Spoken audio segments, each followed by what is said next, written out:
হয়, বহাগৰ বিহুলৈ মাথো আৰু কেইটামান দিন এই মুহূৰ্তত ব্যস্ততা বাঢ়িছে। বিভিন্ন ধৰণৰ শিল্পী সমাজৰ আৰু এতিয়া ব্যস্ততা বাঢ়িছে দেখিছোঁ তাঁতৰশালত শিপিনীসকলৰ। আৰু এই মুহূৰ্তত মই দেখুৱাব বিচাৰিছোঁ শিৱসাগৰ জিলাৰ দেৱজাৰ সভলপৰীয়া গাঁৱৰ এক পৰিৱেশ আচলতে উদুলি মুদুলি তেওঁলোকৰ মাজত। কাৰণ বহাগ বিহুলৈ মাথো আৰু কেইটামান দিন আচলতে বহাগ বুলি ক'লে আচলতে চেনাইলৈ মনত পৰা এটা বিষয় আহি পৰে। যিহেতু চেনাই সেই মুহূৰ্তত যদি এখন গামোচা দিব পৰা যায় আচলতে বহুত সুখী অনুভৱ কৰে।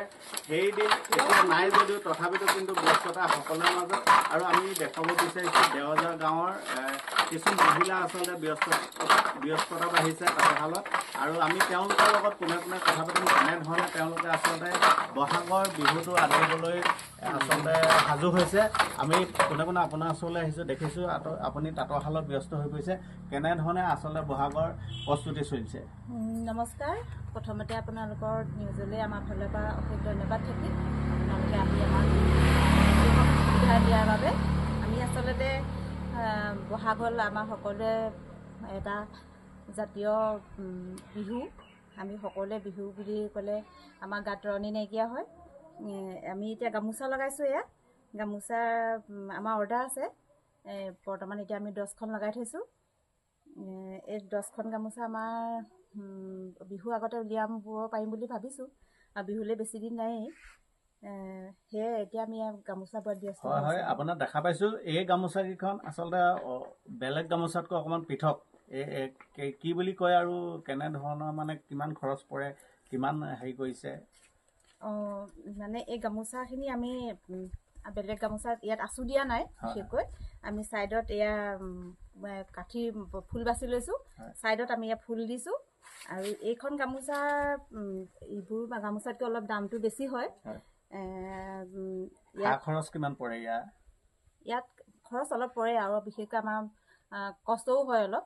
এই গামোচাখনত আপোনাৰ খৰচ এতিয়া বৰ্তমান আমি সূতা আনি লৈছিলোঁ 1000মান টকাৰ, আৰু আঁচু আনিছিলোঁ তেনেকৈ 500মান টকাৰ। আৰু বিশেষকৈ ৰুলেক্স এইখিনি বাকীখিনি থাকেই। আৰু মোটামুটি এখন গামোচা উলিয়াওঁতে কিমান দিন প্ৰয়োজন হয়? এখন গামোচা আমাৰ উলিয়াওঁতে প্ৰথমখনত অকণমান কষ্ট হৈছিলে, যিহেতু আমি ফুল বাছি ল'বলগীয়া হৈছিলে।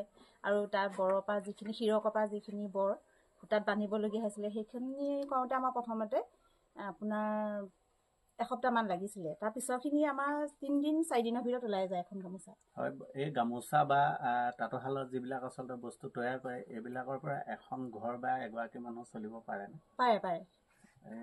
মানে মাহেকৰ আপোনাৰ কেনেকুৱা ধৰণৰ? মাহেকে আমি অৱশ্যে হিচাপ কৰি নাযাওঁ। তথাপি যদি আমি হিচাপ কৰিব যাওঁ তেতিয়াহ'লে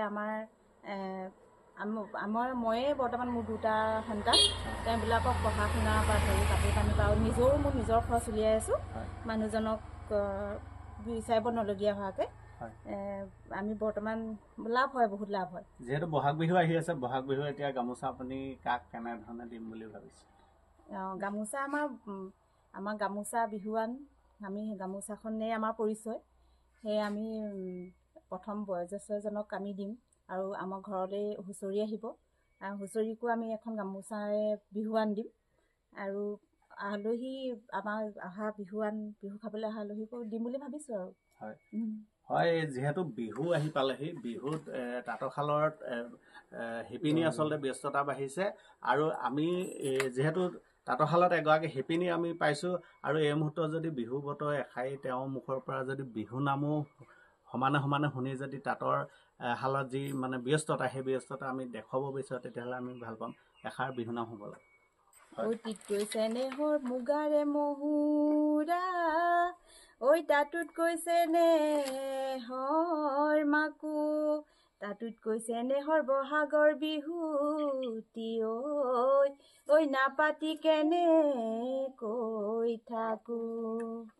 সুন্দৰ। এনেধৰণে আচলতে এতিয়া অসমৰ প্ৰতিগৰাকী শিপিনী আচলতে তাঁতৰ শালত ব্যস্ত হৈ পৰিছে আৰু বহাগক আদৰাৰ সম্পূৰ্ণ প্ৰস্তুতি কৰি তুলিছে।